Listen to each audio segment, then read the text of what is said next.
47-এ এই রাষ্ট্রের মালিকানা বুঝে পেয়েছি। আর আমার লক্ষ্য ছিল এই রাষ্ট্র, এই জন্যই আমি চেয়েছি আমি স্বাধীনভাবে কোরআন সুন্নাহর উপরে আমল করব।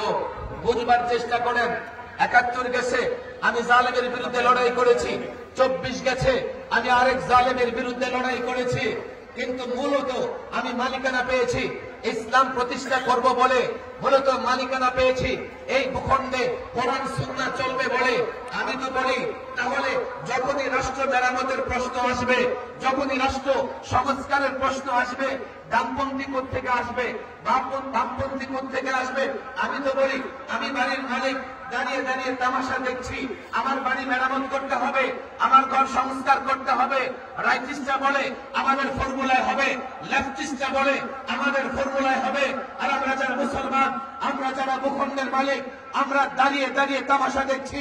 আলেম দাঁড়িয়ে তামাশা দেখছে, ছাত্র জনতা দাঁড়িয়ে তামাশা দেখছে, টুপির দাড়িওয়ালা মুসলমান দাঁড়িয়ে তামাশা দেখছে। তারা জানে না এই ভূখণ্ডের মালিকানা মুসলমানদের। পরিষ্কার বলি, দ্বিজাতি তত্ত্বের ভিত্তিতে ভারত ভাগ হয়েছে। এই অংশটা ইসলাম মানব বলে, ইসলাম পালন করব বলে, কোরআন সুন্নাহ অনুযায়ী এই ভূখণ্ড চলবে বলেই আমরা মালিক হয়েছি।